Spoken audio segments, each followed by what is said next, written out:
Hola, Hola Mildred, ¿cómo estás? muy bien, ¿cómo estás? Muchas gracias y qué pena la conexión, hubo un problema también por aquí, o sea que no fueron los únicos. Ya, no, está bien, hay que adaptarse un poco a estas circunstancias de la tecnología, que a veces uno no la maneja tampoco, pero aquí hemos hecho todo el esfuerzo para realmente crear una conexión. Qué bueno que estás allá y esta distancia que nos separa, igual nos une hoy día, en este momento, a través de tu presencia aquí en la pantalla, con los chicos que están participando en esta reunión, en este encuentro, en este conversatorio, donde nosotros ya hemos ido avanzando un poco y está la posibilidad ahora de que tú puedas presentarte y exponer también en este lapso de tiempo que nos queda tu trabajo, tu punto de vista como educadora, como investigadora teórica de la performance. Ujú. Pues muchas gracias por esta invitación, gracias a ustedes.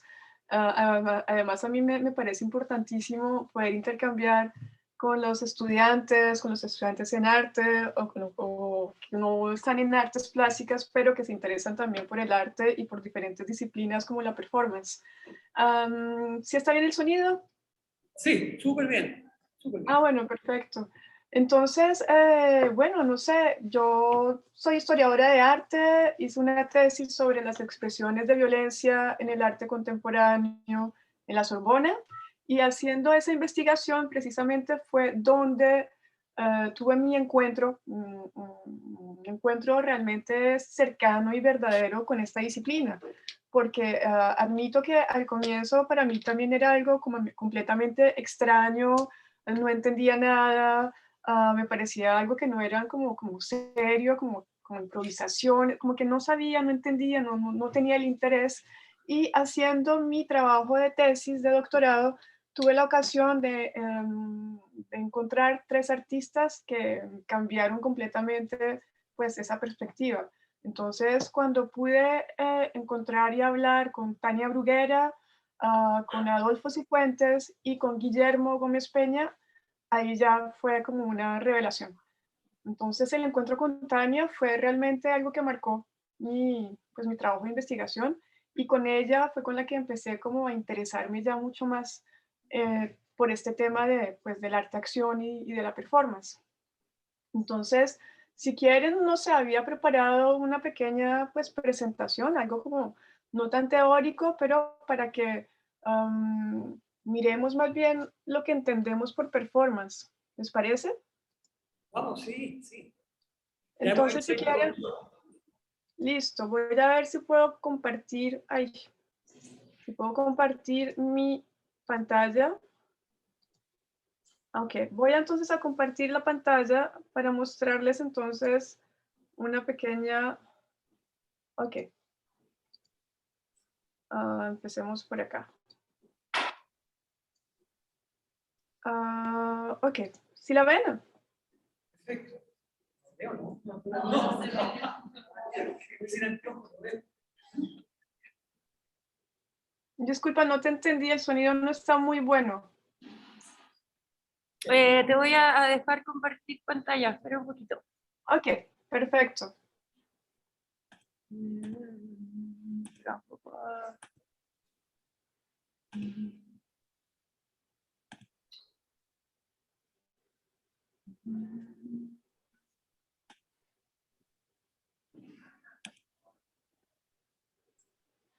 Y ahora puedes compartir. Ok, entonces espera, que no me salió, un segundo me salgo de acá. Ay, voy a volver a tratar de compartirla. Dame un segundo. Ahora sí. Perfecto. La tenía ahorita, no estaba segura. Listo, entonces empezamos. Ay, listo. Ahora sí. Muy bien. En realidad la idea, ay, si puedo empezar, si puedo irme más al primero. Listo. Entonces, la idea como de esta charla era simplemente como tratar aunque parezca un poco paradójico, definir unos límites, como tratar de entendernos y de entender qué es lo que ustedes entienden pues, por performance.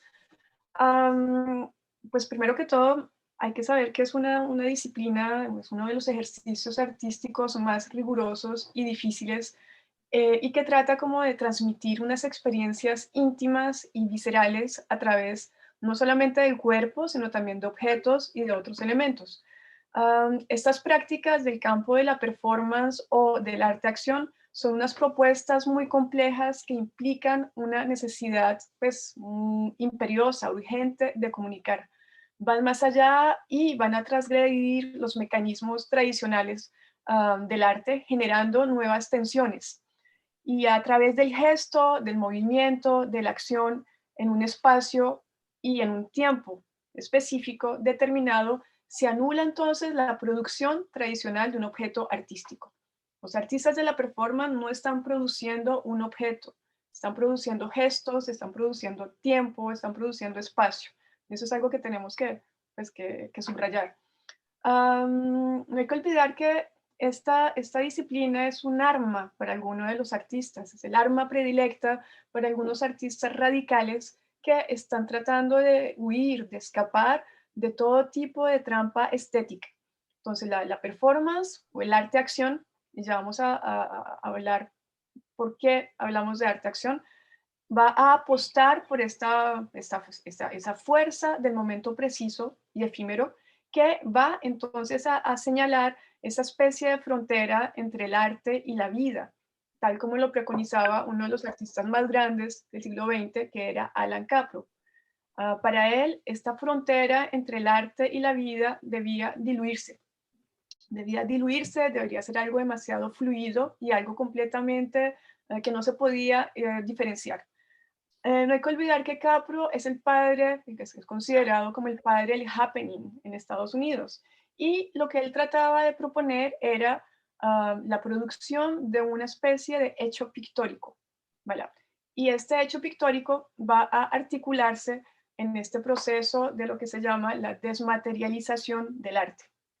Entonces, la desmaterialización del arte es un proceso que comienza, si hablamos de una manera cronológica, podríamos devolvernos hasta las vanguardias de comienzos del siglo XX.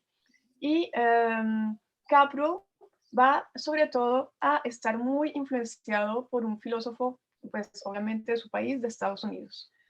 A ver, antes de entrar con la cuestión de las definiciones, quería tomar un caso concreto para que nos hagamos una idea de lo que podemos considerar o de lo que entendemos como el performance o el arte-acción. Y para ello, yo tomo a un artista que me parece fundamental, no solamente en la historia del arte, sino también en la historia del arte del performance, que es un artista de origen taiwanés que llega a los Estados Unidos en los años, a finales de los 50 y que se llama Teixin-Zi. Y Teixin-Zi siempre ha defendido esta premisa. Hay que hacer el arte más fuerte que la vida para que la gente pueda sentirlo. Entonces, siguiendo con esta idea de esta disciplina, que es ante todo un terreno completamente, como dicen algunos, deslizante, resbaloso, quería seguir entonces con la idea de Capro cuando dice que lo fundamental es producir entonces un hecho pictórico, no un objeto.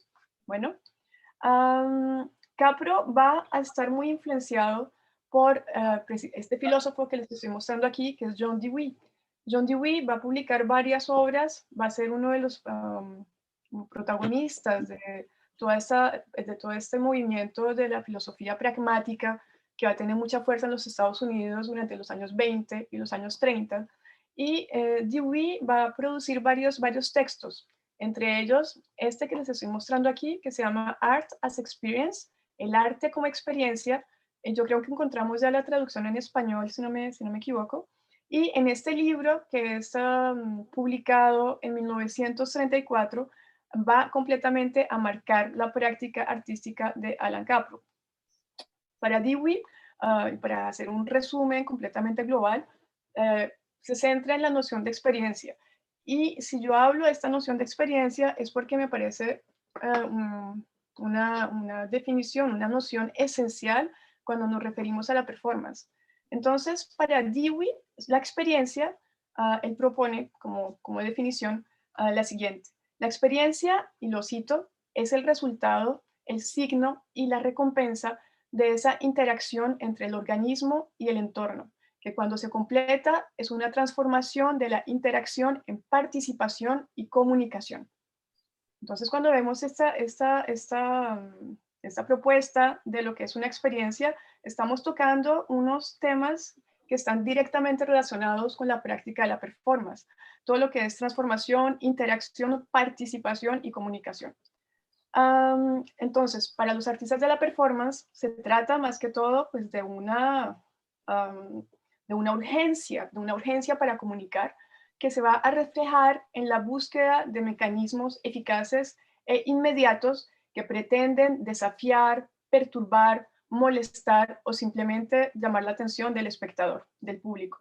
Y la experiencia performativa va a tener lugar en el mundo real en diferentes momentos concretos. Los artistas van entonces a eliminar toda narración innecesaria de la obra, van a purificar el signo, van a desnudar los códigos semánticos y temporales, privilegiando el gesto. El gesto, entonces, va a transmitir las cualidades esenciales del tejido performativo. El tejido performativo es lo que el artista y performero canadiense que se llama Richard Martel va a describir como el eje fundamental del arte-acción. Ese tejido performativo está compuesto por lo íntimo, lo privado y lo público. Entonces, para él, esos son los tres ejes esenciales dentro de esta práctica. Que estamos entonces mezclando algo que viene, obviamente, de lo íntimo, de lo privado, y que se va a producir en un espacio público. Para Richard Martel, no hay que olvidarlo, la performance es ante todo una actividad inquietante, una actividad perturbadora. Y hay que saber que en el sentido más reconocido, a veces siempre se habla del cuerpo del artista, pero esto es un poco inexacto. Se utiliza el cuerpo del artista en un contexto determinado, a veces como material para la obra de creación efímera. Sin embargo, algunos van a utilizar los cuerpos del público, objetos o elementos que también sirven para llevar a cabo una actitud performativa. Para Richard Martel, hacer el arte se convierte en la alternativa a producir arte, por lo que se trata de una cuestión de comportamiento, de actitud. Entonces, para Richard Martel, es ante todo una cuestión de actitud, de comportamiento. Algo que me parece fundamental es una apreciación que nos daba el crítico de arte argentino que se llama Jorge Glusberg, se llamaba Jorge Glusberg, y que va a presentar una conferencia en el Centro Pompidou para las jornadas interdisciplinarias sobre el cuerpo y el arte de la performance que tiene lugar en 1979. Y en este encuentro internacional, Glusberg va a afirmar la performance y el body art no trabajan con el cuerpo, sino con los discursos del cuerpo. Y esto es algo que tenemos que tener muy presente. No se trata solo de un cuerpo, se trata del discurso del cuerpo. Para entender, digamos, esta práctica que es tan compleja, como yo creo que estamos atrasados y no tenemos mucho tiempo, la forma más eficaz, me parece, es visitar, es recorrer las proposiciones de artistas del performance. Hay que saber que el performance no hay una definición, universal de este término. En realidad no existe. No hay como un acuerdo sobre lo que puede entenderse como performance desde un punto de vista teórico. Entonces es por ello que a mí me gusta centrarme en el trabajo de artistas del performance para entender mejor la naturaleza de esta práctica. Entonces aquí les voy a dar unos pocos ejemplos. No tengo imágenes en este momento, pero es para darnos una idea de lo que entendemos como performance o también como arte-acción. Por ejemplo, no hay que olvidar que esta práctica es un cruce de lenguajes, un cruce de propuestas, un cruce de mediums.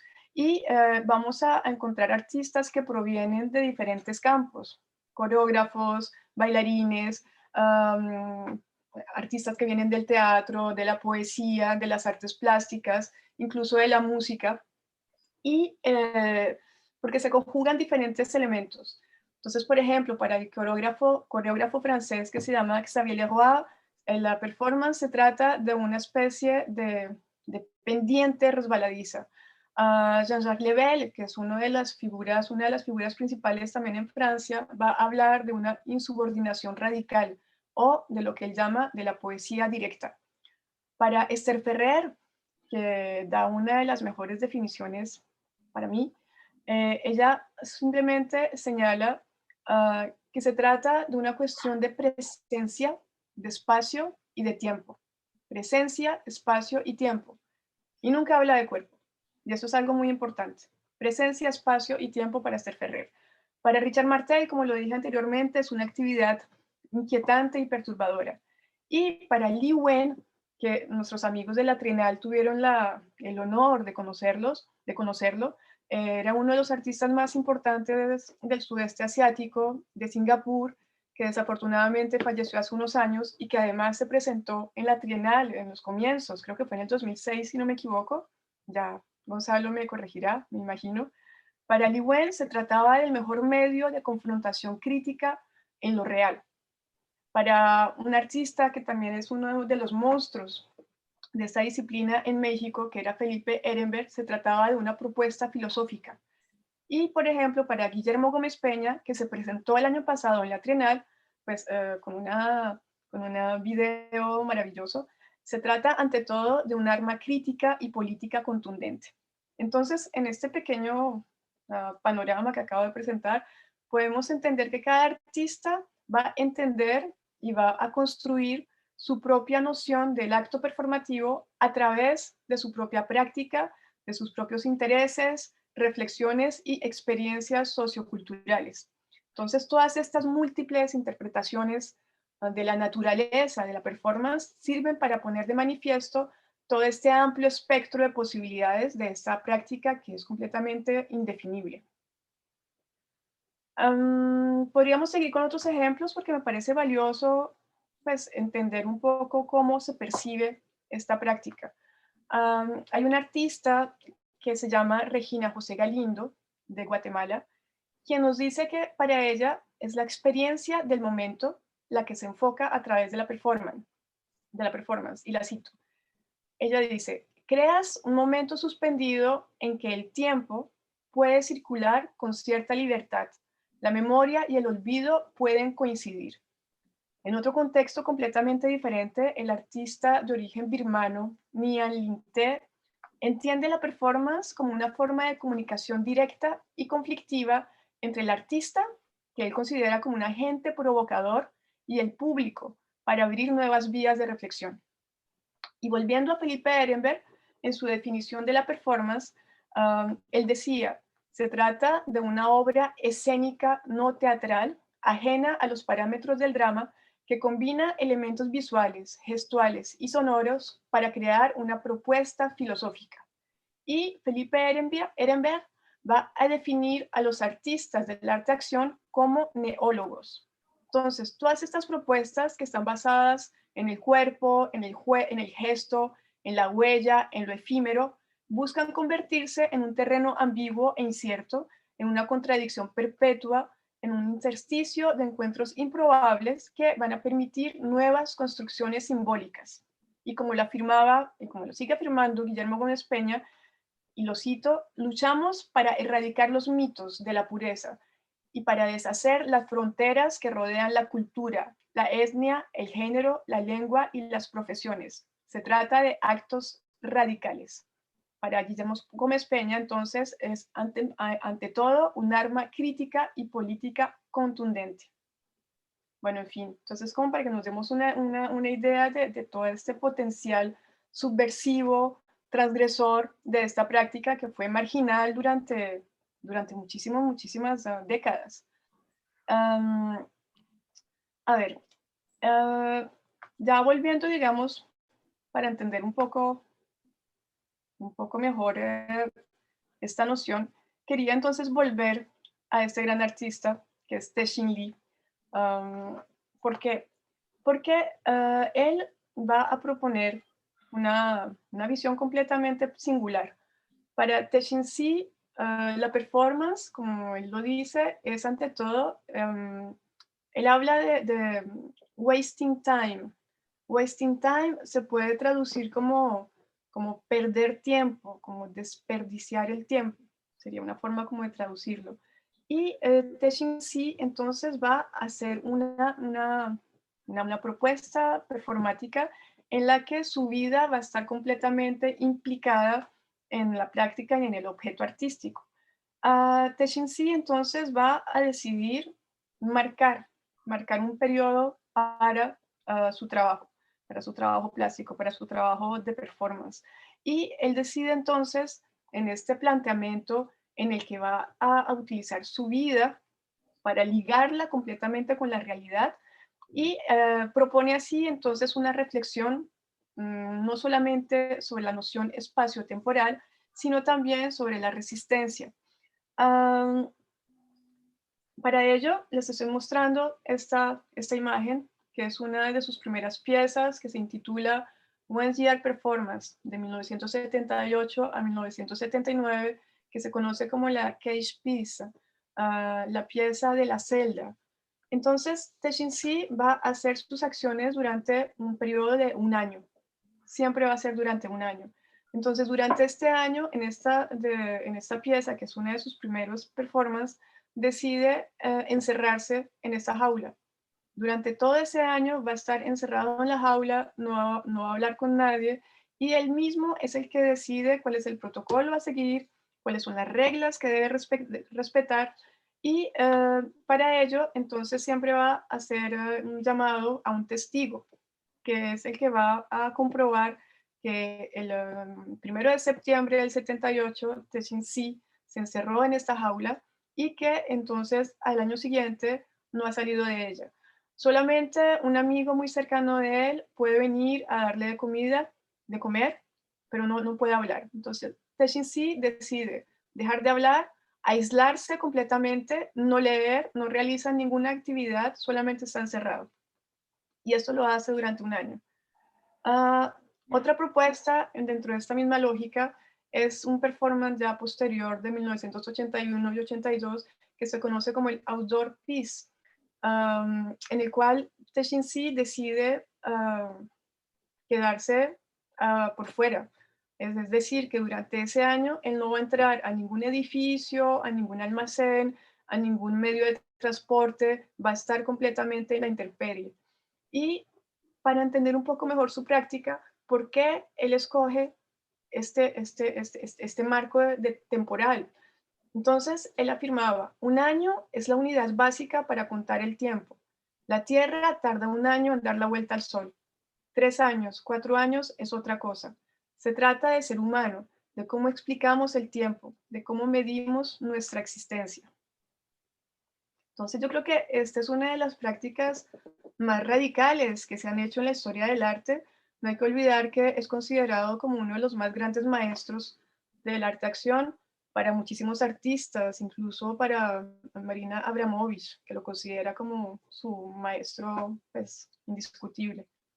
Y una de las piezas que quería compartir, no hace muchas, en realidad hace como 6 o 7, pues ya se imaginarán la dificultad, ¿no? No hay que olvidar que Te-Shin viene de Taiwán. En Taiwán, él obviamente tiene todo ese bagaje cultural completamente diferente. Hace un servicio militar que dura 3 años en ese momento. Entonces él tiene como toda esa mentalidad ligada a la supervivencia, a la resistencia, a la disciplina, a toda esa filosofía zen que van a marcar completamente su obra. Y para esta pieza que se conoce como el rope piece, la pieza del lazo, va a estar entonces atado durante un año a Linda Montano, que era la compañera, que era su compañera de la época, y van a entonces va a establecer un protocolo.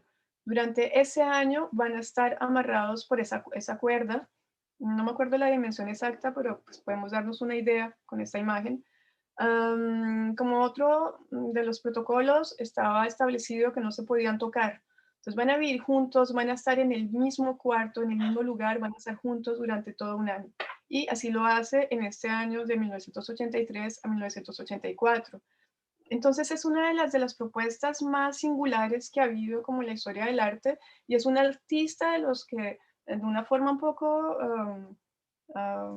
sí, extraña, no hablamos, casi nunca se, se cita en el mundo de la performance, sabiendo que es uno de los artistas más grandes pues, que han hecho un aporte mayor a esta disciplina.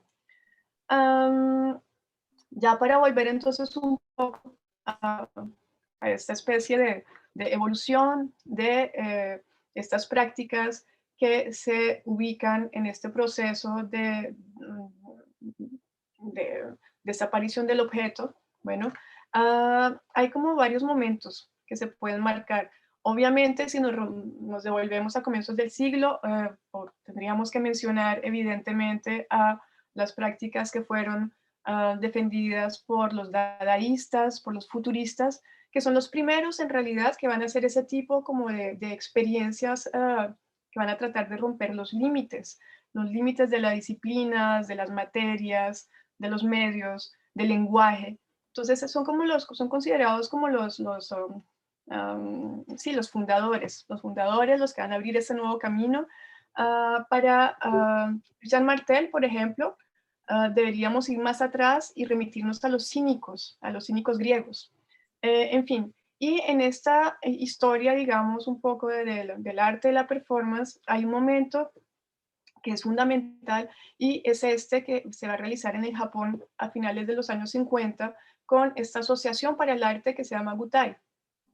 En fin, el grupo, la Asociación para el Arte Gutai, Gu instrumento, Tai cuerpo, que se podía traducir como concreto, se va a formar a finales de los años 50, 1955, por Jiro Yoshihara, que es un artista ya reconocido y que va a trabajar con un grupo de artistas mucho más jóvenes. Van a ser diferentes experiencias, muchas experiencias, muchas proposiciones experimentales para esta época. Por ejemplo, aquí vemos en la primera exposición que realizan en Tokio en 1956, les voy a mostrar diferentes obras de una forma muy rápida. Por ejemplo, Akira Kanayama va a proponer atravesar el espacio. Motonaga propone ese tipo de obra que para la época esto es algo completamente inusual. Estamos en los 50, esto no se había hecho antes. Entonces van a tratar como de investir de otra forma el espacio, de llegar y de establecer otra relación con el público, con el espectador. Para ellos es muy importante precisamente ese rol del espectador, que sea también participante de la obra. Y un ejemplo de ellos, por ejemplo, es el lienzo que ponen para que el público sea partícipe del acto creador. Entonces el público va a terminar de completar este cuadro, esta pintura. Sato, que es uno de los más, ¿cómo se dice?, arriesgados, va a proponer esta especie como de objeto que se llama la bolsa humana suspendida, en la que él va a estar encerrado durante varios días en ese saco durante el comienzo de la inauguración. Eso es en 1956. Yoshihira, que es el líder y el teórico del grupo, también va a pensar mucho en esta cuestión como espacial, ambiental, y va a crear como estas especies de módulos donde invita al espectador a transitar y a ser parte como del objeto también. Y evidentemente esta obra que ustedes ya conocen, que es El vestido luminoso de Kanata, Atsuko Kanata, una de las mujeres del grupo, en la que va a realizar este tipo de deambulación con este traje construido con los neones. Es la primera vez en la historia del arte que se usa el neón. Fue en Japón, no fue en Estados Unidos. Y esta imagen es también maravillosa porque es una de las imágenes que marca todo este proceso, que fue hecha por Takashi Murakami. Para esta exposición, entonces, él va a construir estos paneles de papel, ustedes pueden ver, hay varios, y en realidad en esta pieza vemos al artista, a Takashi Murakami, atravesándola. Él va a correr y va a romper, obviamente, este espacio. Pero en otras propuestas sería el público el que para entrar a la exposición tenía que atravesar esos paneles. Entonces hay una cuestión del movimiento que es muy, muy importante. Otro artista fundamental de Gutai es Kazuo Chiraga. va a trabajar obviamente con la materialidad. No olviden que para los artistas de Gutai esa cuestión de la materialidad es algo completamente preponderante. Los artistas de Gutai están haciendo una crítica a lo que en ese momento era considerado como el arte dominante en Occidente, que es el expresionismo abstracto.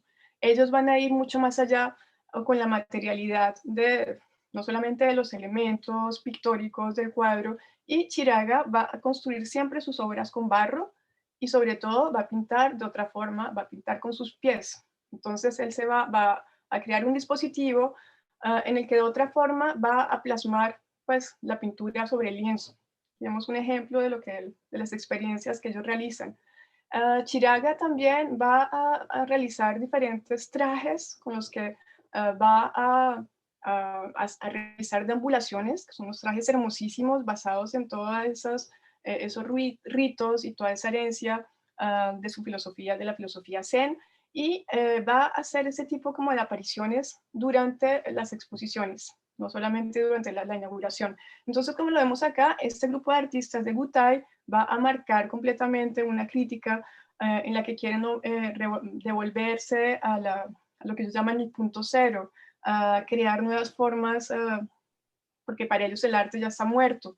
En fin, es como todas esas teorías que van a conducir a estas prácticas de la vanguardia japonesa, y con el tiempo se van a volver, pues obviamente, se van a institucionalizar.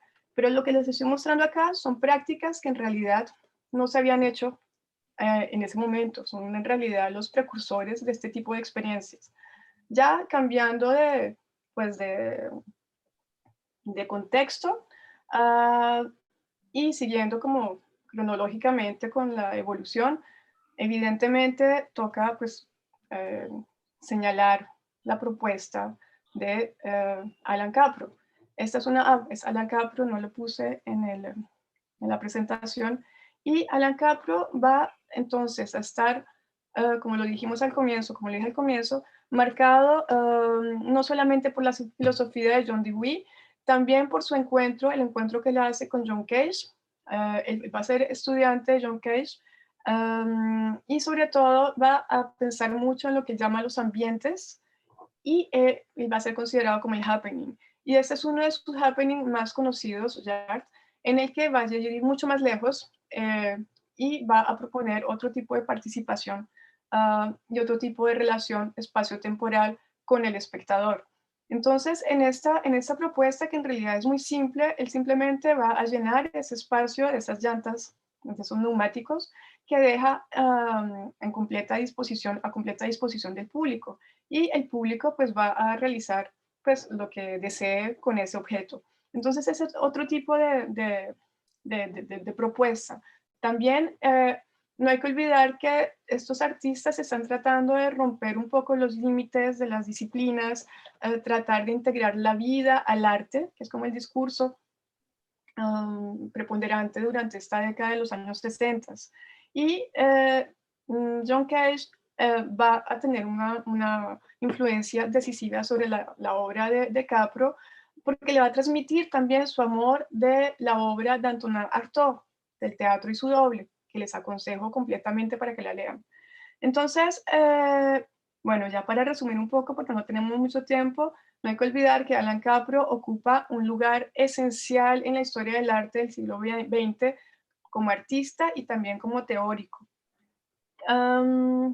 Capro entonces va a estar también muy marcado por el arte-acción de Jackson Pollock, por esas pinturas abstractas, y él va a guardar de Pollock esa especie como de experiencia espacial de la pintura.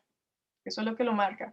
Pero va a comenzar a realizar una especie de asamblajes y de ambientes de los años 50, y va a proponer este término que es el happening, que quiere decir el evento que se está produciendo. Entonces es lo que se está haciendo, es algo que está teniendo lugar. Y esto va a ser el nacimiento, digamos, oficial del happening en 1959.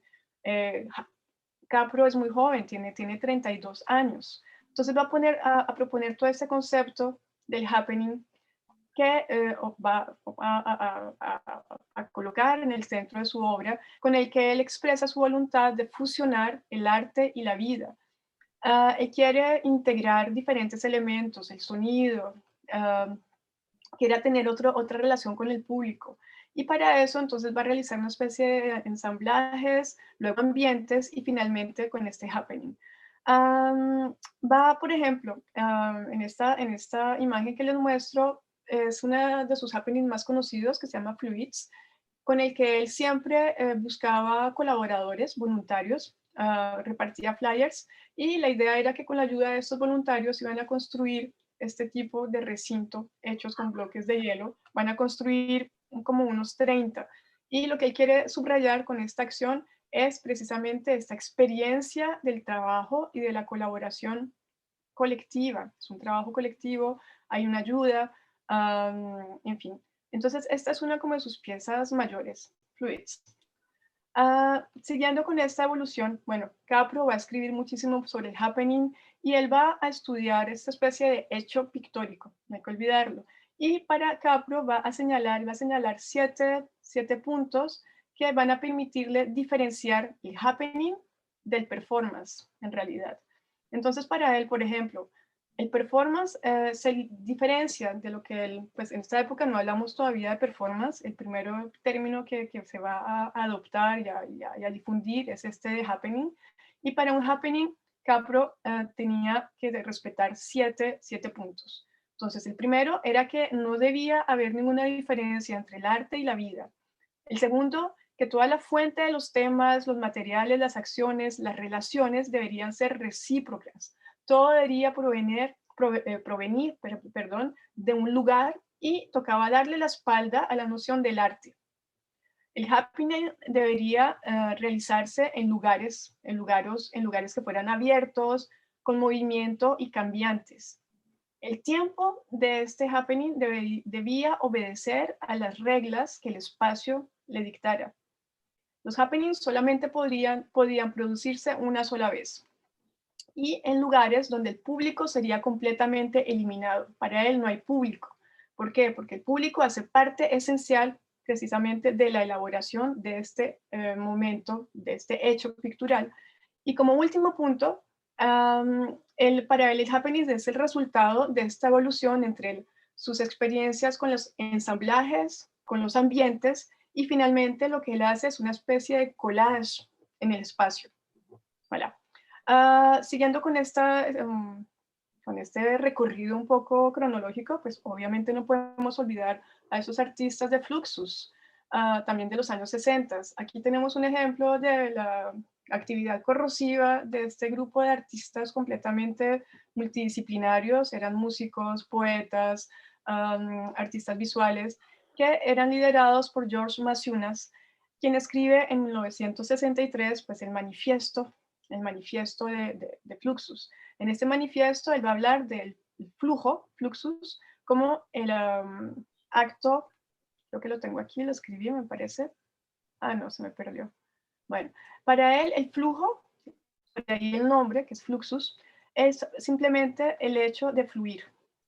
Entonces, él quiere que la propuesta que ellos están haciendo está marcada por este acto, que sea un acto fluido, donde haya un movimiento permanente, donde haya una especie de corriente, una sucesión continua de cambio.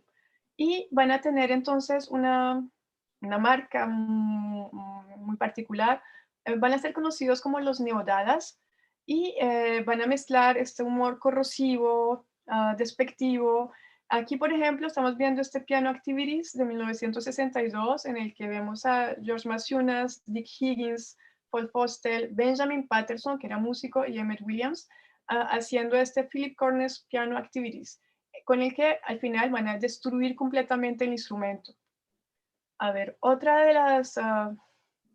de los artistas insignes de Fluxus son Charlotte Moorman y Nam June Paik. Charlotte Moorman es una chelista de música clásica que va a trabajar muchísimo con Nam June Paik y van a realizar diferentes acciones. No hay que olvidar que Nam June Paik, hay un error ortográfico, perdón, va a ser considerado como el padre del video en esta época. Y aquí están interpretando una partitura de John Cage. Otra de las piezas insignes de este grupo es precisamente la que hace Yoko Ono, con su Cut Piece. en el cual ella va a estar a disposición del público y el público va a subir, es en un teatro, a la escena y va a cortar cualquier pedazo que quiera de su vestido. Entonces vemos una de las fotos donde uno de los participantes está finalmente recortando una de las partes de pues, de la ropa de Yoko Ono. Es uno de los performances como más conocidos de Fluxus, me parece. Un ejemplo de Dick Higgins en el que va a quemar esta especie como de partitura, entonces va a utilizar el fuego con sus 1000 sinfonías de 1969. Aquí también vemos a Benjamin Patterson que va a destruir completamente otro instrumento y estos artistas va a ser un colectivo completamente, no es monolítico, son artistas completamente diferentes con, ¿cómo se dice? Con artistas en Europa, artistas en Estados Unidos. Vamos también a contar con Joseph Beuys, que va también a ser parte de estos artistas de Fluxus y van a realizar muchísimos conciertos, muchos eventos, conferencias. Aquí vemos a Paul Postel en uno de sus performances, que es otra de las figuras principales de Fluxus, con su Fandango en 1975. Y esta pieza que es muy conocida, la Licking Peace, en el que los artistas van a echar esta especie como de crema de chantilly sobre el cuerpo de esta mujer y como el nombre lo indica, Licking Peace, van a terminar lamiéndola para quitarle pues obviamente todo ese chantilly. Otra de las imágenes que también eran pues, muy conocidas de uno de los festivales de Fluxus, del Perpetual Fluxus de Nueva York, es esta Vagina Painting de Jisheko Kubota de 1965. Bueno, siguiendo con otro punto que también quería recalcar en esta historia, digamos, del arte acción, pues no podía olvidar a los artistas de Zero Jigen, que es un colectivo completamente underground de la escena artística del Japón de los años 60. Zero Jigen van a ser considerados como los parias del arte de ese momento y Zero Jigen puede traducirse como lo que aparece después de cero. Ese es solamente en el siglo XX que los historiadores van a empezar a interesarse y a descubrir pues, la proposición de este grupo de artistas de la vanguardia y de la contracultura japonesa del siglo XX. Aquí vemos entonces a los fundadores, que son Kawaguchi Kotaro, Iwata Shinichi y Koiba Takayoshi, en este baño, sauna, completamente vestidos. Eso es algo completamente paradójico porque Zero Jigen va a utilizar casi siempre en sus performances el cuerpo desnudo. Y este performance se llama Bathing Ritual in Full Dress, el ritual del baño con vestido. Para Zero Jigen, las acciones que ellos realizan son consideradas como lo que ellos llaman el Yichiki, que es como un ritual.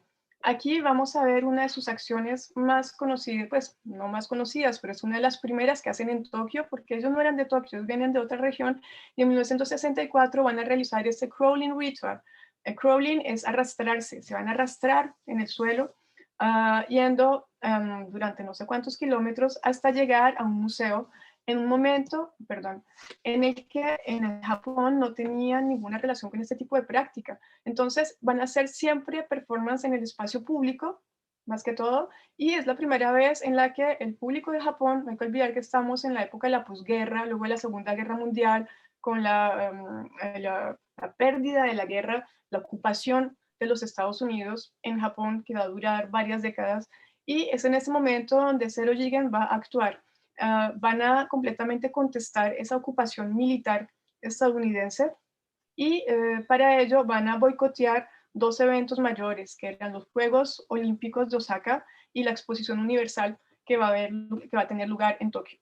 Entonces, con este crawling ritual, lo que ellos hacen es retomar las nociones que están muy ligadas a la filosofía zen y Tai, al taoísmo, y van a retomar este tipo de prácticas completamente, digamos, primitivas, arrastrarse. Entonces se van a arrastrar completamente así, como ustedes lo ven, sobre las aceras de las calles de Tokio en 1964. Lo interesante era la reacción del público. El público estaba completamente pues, sorprendido. Nunca se había hecho ese tipo de acción en ese momento en Japón. A ver, no puedo avanzar. Ay, creo que se me... ahora sí. Esta es una de las acciones que van a realizar durante este ritual contra la Exposición Universal de 1969. Vemos como uno de los gestos que más utilizan. Este es uno de los extractos de un video, porque van a trabajar con diferentes artistas de la contracultura japonesa, diferentes cineastas, poetas, y vamos a encontrar, va a haber muchísimos videos experimentales que se van a hacer con Zero Jigen. Este es uno como de las danzas que realizan, que es la Dance of Darkness de 1971. Desafortunadamente no es muy fácil encontrar ese tipo de imágenes. Hay un pocos libros, sobre todo, que están empezando a salir. Y este es otro gishiki que se llama el ritual del cuerpo durmiente. Es una acción muy sencilla, es simplemente llegar a un lugar de exposición donde estaban presentando unas obras y en el cual van a yacer y van a dormir. ¿Verdad? Esto lo hace en un espacio independiente en Tokio en 1963. Entonces, las prácticas que realiza este grupo van a ser atacadas completamente, eran considerados como unos salvajes, sobre todo porque utilizaban mucho la desnudez, y eso para el contexto conservador japonés, pues era algo que los críticos de arte, el medio del arte, no aceptaba de una forma, pues los atacaron muchísimo. No hay que olvidar que el contexto que estamos viviendo es un contexto completamente opresivo, ¿no? Estamos hablando de la posguerra. En los años 65 a 70, Japón va a vivir un periodo de crecimiento económico sin precedente. En el contexto internacional estamos en plenas guerras de Corea, en la guerra de Vietnam, en la revolución cultural china. Y todo esto pues hace que Japón esté situado en esta zona de peligro de una guerra revolucionaria internacional que va a justificar precisamente esa presencia protectora de las Fuerzas Armadas de los Estados Unidos en su territorio, gracias al Tratado de Seguridad, que es un tratado que se llama el AMPO, el Tratado de Cooperación y de Seguridad de los Estados Unidos y Japón, que comienza desde 1951, que va a ser renovado cada 10 años. Entonces, en ese cuadro sociopolítico y económico es donde van a entrar en acción estas fuerzas de contestación de Zero Jigen, que va a trabajar muy de cerca con los movimientos estudiantes obreros y las fuerzas de izquierda y los movimientos sindicalistas. Y Zero Jigen va a trabajar entre 1960 a 1972. Y no hay que olvidar que todas estas manifestaciones que ellos hacen en las calles van a ser reprimidas de una forma muy salvaje por las fuerzas del orden. Muchos de ellos van a terminar no solamente encarcelados, sino en hospitales psiquiátricos. Entonces, la mayoría de estos rituales que ellos hacen va a ser una especie de parodia de sus ritos arcaicos, digamos, japoneses, que ellos van a proponer como los Gichiki. Y aquí vemos un ejemplo de una de las deambulaciones que realizan en Tokio en 1967, que en realidad son provocaciones permanentes y reivindicaciones políticas frontales.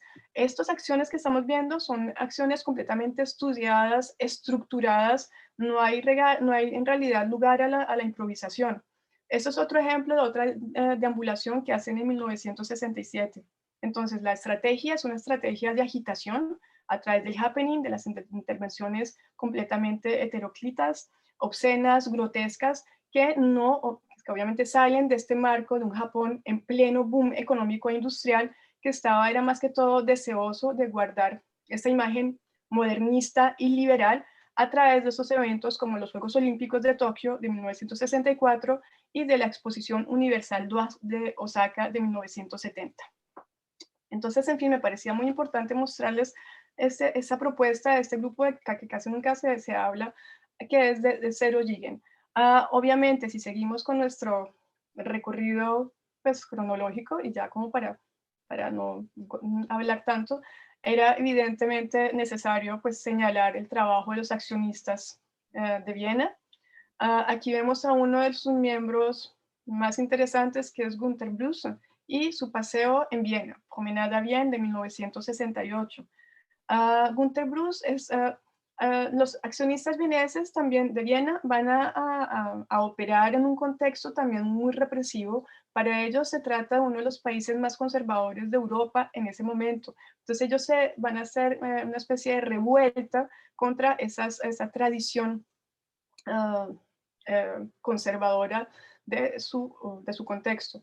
Y se sitúan en ese contexto, en un contexto histórico contestatario, que además va a preceder los eventos de mayo del 68 en Europa, como también sucede en México, en Estados Unidos, en Japón, en Checoslovaquia, y en el que quieren tomar posición de una forma también política y artística. Y esta propuesta de los accionistas se va a traducir de diferentes formas. Tenemos aquí a Günter Bruce, que va a realizar esta acción de una gran simplicidad. Simplemente va a recorrer las calles de Viena con esa línea que divide su cuerpo. Tenemos a Rudolf Schwarzkopf, que va a realizar otro tipo de propuesta completamente diferente. Las acciones de Schwarzkopf no están destinadas a un gran público. Su único público era el ojo de la cámara fotográfica ante el cual él realizaba sus performances. Entonces, era importante señalar, obviamente, los accionistas vieneses, porque los conocemos mucho. Otro momento que marca la historia, digamos, de estas prácticas de la performance es la que hace Anna Halprin con su compañía de bailarines de San Francisco en los años 60 y 70. Y aquí les muestro su Parades and Changes, que es una de las primeras coreografías en la historia de la danza en la que los bailarines van a bailar desnudos. Por culpa de esta propuesta van a censurar esta obra y va a estar prohibida en Estados Unidos. Va a poder presentarla como 30 años después. Y Anna Alpin entonces va a interesarse en el modern jazz, y en esa época ella es la que va de una forma como singular, a proponer una compañía completamente abierta, compuesta por blancos y negros. No hay que olvidarnos del contexto de ese momento en los Estados Unidos. Para Halprin se trata de mirar el cuerpo de otra forma. Ella se interesa en los gestos banales, en los gestos triviales, que son considerados como demasiado ordinarios para ser utilizados en la danza. Entonces es así como va a inventar una danza liberada en la que va a reapropiarse de gestos tan simples como el correr, el arrastrarse, comer, bostezar, todos estos gestos que son inexplorados en el mundo de la danza. Eso marca un hito de verdad en ese momento. Y otro de los grandes, por ejemplo, nombres de los que quería hablarles, que ustedes ya conocen, pues es Guillermo Gómez Peña. Hay muchísimos artistas de los que me gustaría hablar, pero obviamente no tenemos el tiempo. Y de Guillermo quería subrayar ese interés por ese trabajo en el que él va a dedicarse a cruzar, a deshacer las fronteras. Y para él, cualquier artista del performance que quiera cruzar fronteras debe ser un relativista cultural y un semiólogo de fronteras. También debe estar preparado para enfrentarse constantemente a la incomprensión cultural. Y para terminar, ya, o sea, obviamente vamos a quedarnos más o menos en este momento. Quería cerrar con Jan Swidimski, que va a ser el padre del arte contextual y uno de los artistas más grandes de la performance en Europa. Él va a proponer esta noción del contexto, del arte contextual, que es en realidad el padre de esta noción, y para él el arte de la performance es ese modo de expresión en el que no se va a diferenciar del arte contextual, que él ha practicado durante muchísimas épocas. Lo que importa es lo que ocurre y lo que sucede en el contexto. Él no quiere, obviamente, pues, criticar el arte tradicional. Lo que él quiere subrayar es ese carácter tosco de esa expresión de la performance, que se diferencia del espectáculo performance. Entonces lo que él proponía era adaptar el discurso, adaptar su práctica a las necesidades y al contexto del público. Al realizar una performance, intento cooperar con el contexto utilizando lo que me ofrece y al mismo tiempo influir en su forma con mis acciones. Esto me parece muy importante, esta citación, por eso quería compartirlas con ustedes. Él les decía, existe el hecho del encuentro, del performance, de algo que sucede, de la acción de fuerzas, las mías y las de otros, que se influyen, estimulan e inspiran mutuamente. Fuerzas que producen efectos impredecibles que a su vez dan lugar a otros nuevos. El arte, en su naturaleza, no es como la vida. Aquí hace una pequeña referencia a Alan Capro, porque para Alan Capro el arte era como it's like life.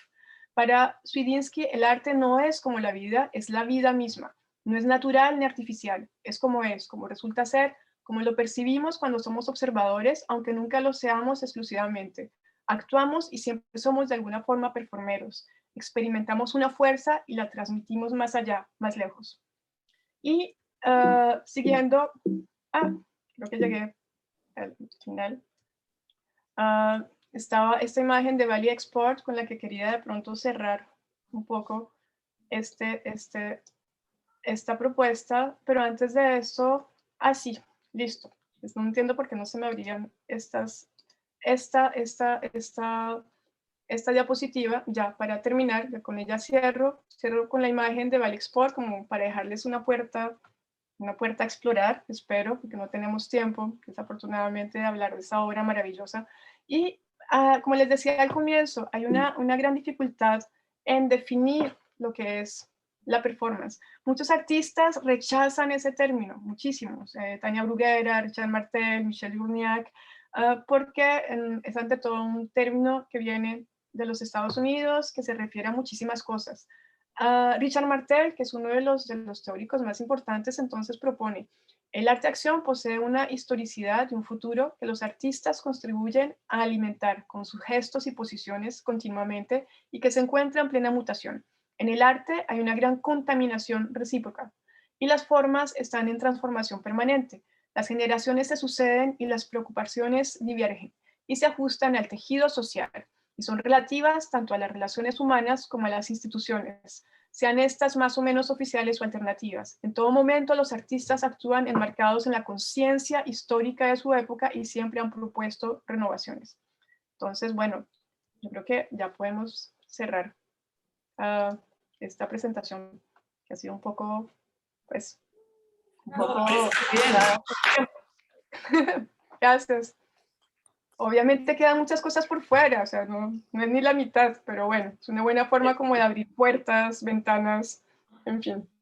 Mildred, darte las gracias, me parece muy interesante tu aporte con este barrido, con este raconto, con una historia clave a lo que es la práctica de performance, con todos estos referentes sumamente importantes, y hay que decirlo, hay muchos performistas que no están al tanto también de lo que es Claro.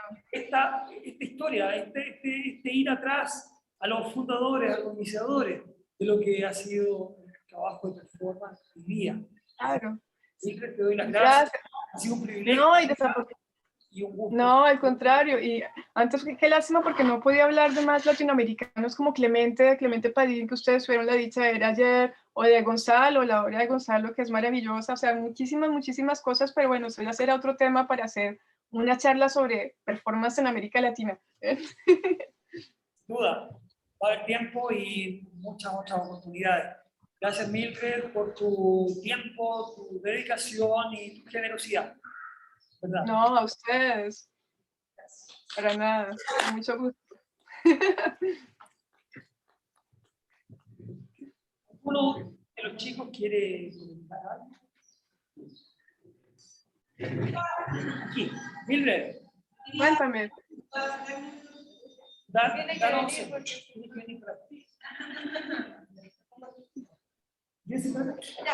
Lástima que no te veo. Ven, gracias. Hola. Hola. Mira, yo quería comentar que este paso por tantos referentes, contar un poquito que yo estudié en Valparaíso, en una época de la universidad, y tuve un profesor, un maestro que nos hizo el trabajo de performance y de happening en la ciudad de Valparaíso. Entonces vi muchos nombres que me hicieron recordar esos referentes que aquel profesor me entregó. Y también comentaba con la profesora de danza, Javiera Gómez, que tuvimos la suerte de conocer a Carmen Bechat, que ella participó en el movimiento Fluxus en Nueva York, por ahí por los 70, y también participó en varias performances, así que es un agrado también poder ver este registro documentado que tienes, porque ayuda a recordar y hacer memoria de esos referentes. Muchas gracias.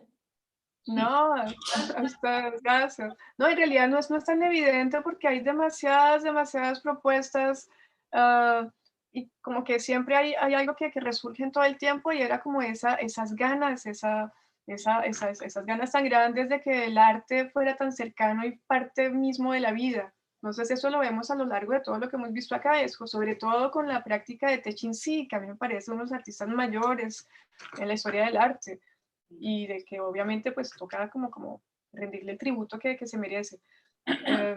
Sí, no sé si tengan algunas otras preguntas. Y la riqueza precisamente de esta práctica, pues del campo de la performance es precisamente eso, que hay como tantos lenguajes que se encuentran, que se entrecruzan, que permiten un abanico de posibilidades infinitos, ¿no? Muchas gracias. Pues,